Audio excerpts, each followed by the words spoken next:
या तो रखे अभिमान से दूर होकर भी दिल को हमेशा यह एहसास रहता है, भूषण ज्वेलर्स, अनमोल रिश्तों के लिए। जीवन उत्साह न्यूज की आज दिन भर की 10 बड़ी खबरों में आपका स्वागत है।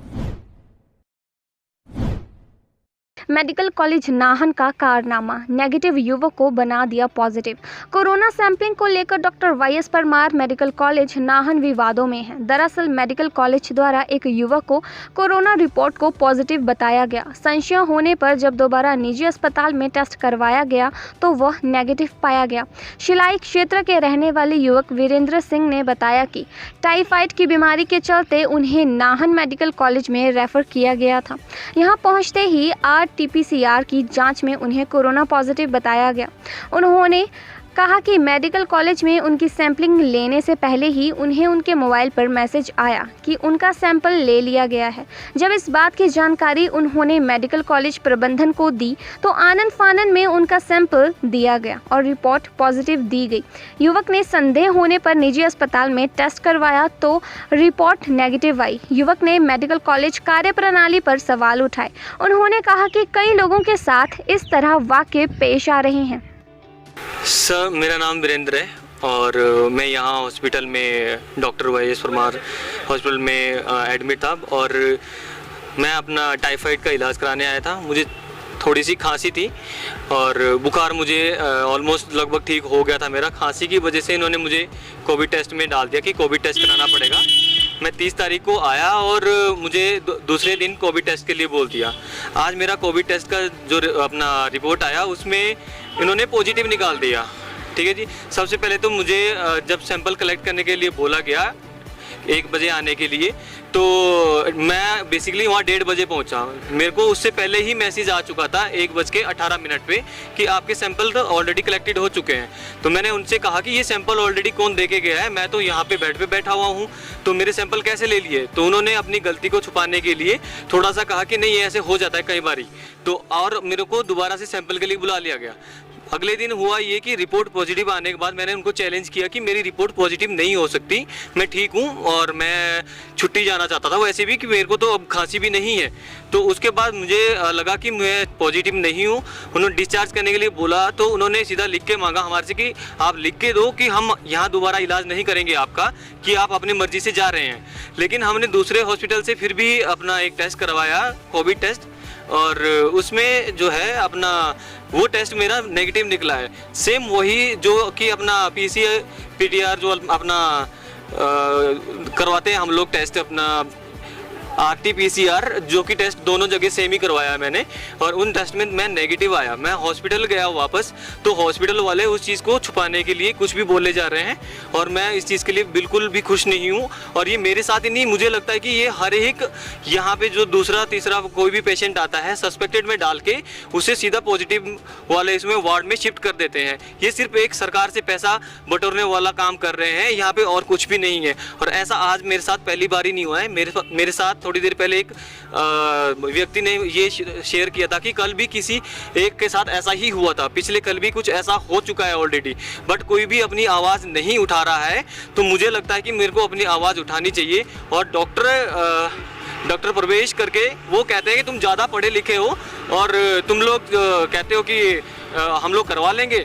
तो हमने कहा कि हाँ जी, हम लोग अपना रिपोर्ट दूसरी जगह से करवा लेंगे अगर हमें डाउट है तो। लेकिन वो हमें रिफ्यूज़ कर रहे हैं दोबारा उस चीज़ के लिए कि हम लोग तो 15 मिनट वाली रिपोर्ट भी नहीं मानेंगे, अगर 15 मिनट बाद भी रिपोर्ट दे के आओगे तो भी नहीं मानेंगे। तो मतलब हमें नहीं लगता कि यहाँ पे किसी भी तरीके से वो इलाज करने के मूड में है। वो सिर्फ अपना काम बस किसी ना किसी तरीके से धक्के से आगे करना चाहते हैं। और जो कोविड की तरफ से, कोविड की संस्था की तरफ से पैसा आता है वो बेफुजूल में अपनी जेब में डालने के लिए घूम रहे हैं। हमें नहीं पता कि यहाँ की संस्था का क्या हिसाब किताब है, बट ये बहुत गलत हो रहा है। और अगर ये आवाज़ मेरी कहीं पहुँचती है, मैं चाहता हूँ कि ये पूरे नाहन, पूरे हिमाचल, पूरे सिरमौर में जाए और इस चीज़ को बुलंद करे कि किसी भी बंदे को 10 से 15 दिन के लिए वैसे ही क्वारंटाइन मत करो, क्योंकि और भी लोगों को काम है। डाक विभाग ने टीडीएस की कटौती में नए नियमों में किया बदलाव। डाक विभाग ने डाकघर योजनाओं ने निकासी पर टीडीएस की कटौती को लेकर नए नियम जारी किए हैं। अगर निवेशक द्वारा की गई सभी डाकघर योजनाओं से कुल निकासी 20 लाख रुपए से अधिक है तो उस पर टीडीएस कटौती का नया नियम लागू होगा। इसमें पीपीएफ ने निकासी भी शामिल है। आयकर अधिनियम 1961 की धारा 194 एन के तहत नए प्रावधान के अनुसार अगर कोई निवेशक पिछले 3 आकलन वर्षों से आयकर रिटर्न दाखिल नहीं कर रहा है तो निकासी की राशि से टीडीएस काटा जाएगा। नया नियम 1 जुलाई 2020 से प्रभावी है। अगर एक निवेशक द्वारा एक वित्त वर्ष में कुल निकासी 20 लाख रुपए से अधिक की गई है लेकिन 1 करोड़ रुपए से अधिक नहीं है और वह आईटीआर नहीं भरता है तो 20 लाख से अधिक निकल रही राशि पर 2% टीडीएस कटेगा। आने वाली पीढ़ी के लिए प्रेरणा बनेगी लघु फिल्म मुकाम। देवभूमि फिल्म एंटरटेनमेंट व सिनेमाचल प्रोडक्शन के बैनर तले निर्मित बेटी बचाओ बेटी पढ़ाओ थीम पर आधारित लघु फिल्म मुकाम को सरकाघाट में आयोजित एक सादे समारोह में बतौर मुख्य अतिथि पहुंचे डीएसपी चंद्रपाल सिंह व पूर्व नप अध्यक्षा व साहित्यकार प्रेम कुमारी ठाकुर ने विमोचन कर यूट्यूब चैनल पर रिलीज कर दिया है। डीएसपी चंद्रपाल सिंह ने लघु फिल्म मुकाम की सराहना करते हुए कहा कि यह फिल्म जहां रूढ़िवादी विचारधारा पर कड़ी चोट करेगी वहीं आने वाली पीढ़ी के लिए प्रेरणा बनेगी, विमोचन बनेगी। वहीं प्रमुख साहित्यकार प्रेमी कुमारी ठाकुर ने कहा कि समाज में आज भी बेटा और बेटी में फ़र्क समझा जाता है लेकिन आज बेटियां किसी से कम नहीं हैं, ना ही बेटियों की योग्यता को कम आंकना चाहिए। इसी बात को यह फिल्म दर्शाती है। जो टेलीफिल्म बनाई है देवभूमि फिल्म एंटरटेनमेंट चैनल की तरफ से ये बनी है। वीआर कॉर्नर गणेश महाराज ने इसको मिल के बनाया है। इसमें जो थीम है वो बेटी बचाओ बेटी पढ़ाओ को लेकर था। बहुत ही खूबसूरती के साथ इस फिल्म को बनाया गया है और इस थीम को समझाया गया है। इसके एक छोटी बच्ची की कहानी को बताया है कि वो पढ़ना चाहती थी, उसके ऊपर जो उसके पापा थे उसके ऊपर बोलते थे कि उसकी पढ़ाई करती है और शादी करती है, लेकिन उन्होंने उसको पढ़ाया और बाद में वो IAS ऑफिसर बनती है। तो ये बहुत ही बेहतरीन फिल्म है और आगे जो हमारी बेटियाँ इसको देख के इस मानसिकता को बदलेंगे कि पेरेंट्स भी उस मानसिकता को बदलेंगे कि बच्ची को पढ़ाया जाना चाहिए और बाद में उसको जो उसका मुकाम है वो हासिल कर सके। हिमाचल प्रदेश में 7 जिलों में सूखे के कारण 31.22% फसलों को नुकसान हुआ है जो 67.73 करोड़ रुपए आंका है। यह नुकसान नवंबर से लेकर मार्च तक का है। अकेले हमीरपुर जिला में 90.22% जबकि सिरमौर में 28% फसलों को नुकसान हुआ है। सिरमौर में नुकसान 20.96 करोड़ आंका है। हालांकि कृषि विभाग ने अधिकारियों से ग्राउंड रिपोर्ट मांगी है। इसका कारण नुकसान का बहुत अधिक दर्शाना है। रिपोर्ट के आधार पर 6,709 हेक्टेयर में 33% से कम नुकसान हुआ है। सड़क धंसने से मनाली लेह मार्ग हुआ अवरुद्ध। मनाली से 145 किलोमीटर दूर लेह मार्ग पर बारालाचा दर्रे के समीप ट्रक के फंसने से मनाली लेह मार्ग अवरुद्ध हो गया।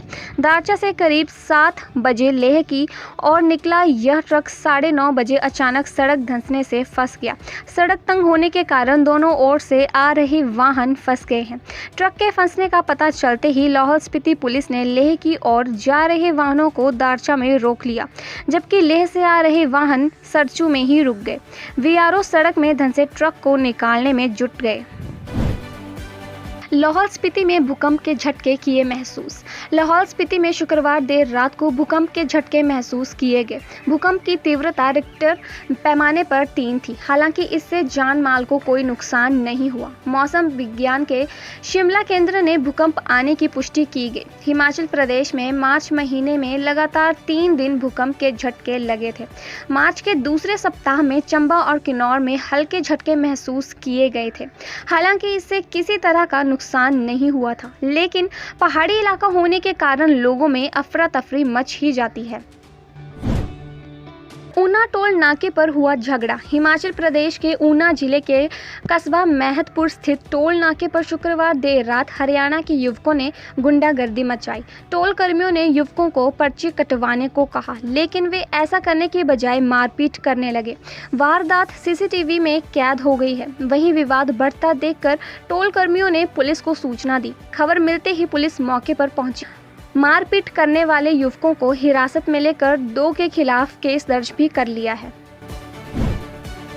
22 वर्षीय युवक ने फंदा लगाकर ली अपनी जान। चंबा जिला के अंतर्गत पड़ते भड़िया कोठी में एक 22 वर्षीय युवक ने फंदा लगाकर अपनी इहलीला समाप्त कर ली। इस घटना की सूचना मिलने के तुरंत बाद पुलिस थाना चंबा का दल मौके पर पहुंचा। वहीं पुलिस दल की टीम ने शव को अपने कब्जे में लेकर छानबीन में जुट गई। मृतक की पहचान भड़िया कोठी निवासी 22 वर्षीय विकास पुत्र अमरनाथ के रूप में हुई। आत्महत्या के कारणों का अभी पता नहीं चल पाया है। इसी के चलते पुलिस द्वारा मृतक के परिजनों के बयान भी दर्ज कर लिए गए हैं। आज शव को पोस्टमार्टम के लिए मेडिकल कॉलेज भिजवा दिया गया है, जहां आज पोस्टमार्टम के बाद शव परिजनों को सौंप दिया जाएगा।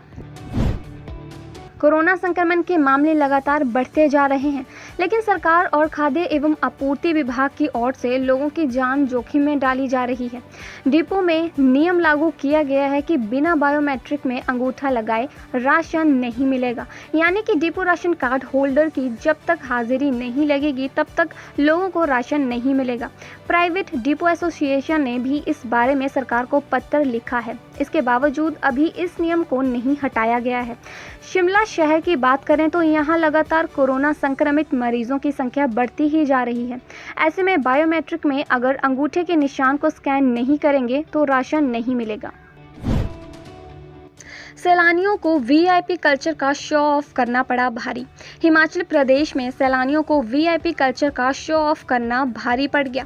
मनाली घूमने के लिए आए युवक गाड़ी पर वीआईपी सायरन बजाते हुए हाईवे पर दौड़ रहे थे। पुलिस ने इन्हें सबक सिखाते हुए गाड़ी से सायरन के साथ साथ इस पर लगा मध्य प्रदेश सुशासन का स्टिकर भी उतरवा दिया। शुक्रवार को यह कार्रवाई बिलासपुर जिले की पुलिस ने की। असल में बिलासपुर मनाली हाईवे पर शुक्रवार दोपहर एक दौड़ रही एक गाड़ी पर वीआईपी सायरन बज रहा था। पुलिस ने इसे रुकवाया तो पता चला कि मध्य प्रदेश के नंबर की इस गाड़ी में सवार युवक मध्य प्रदेश के इंदौर से ताल्लुक रखते हैं और मनाली घूमने के लिए जा रहे हैं।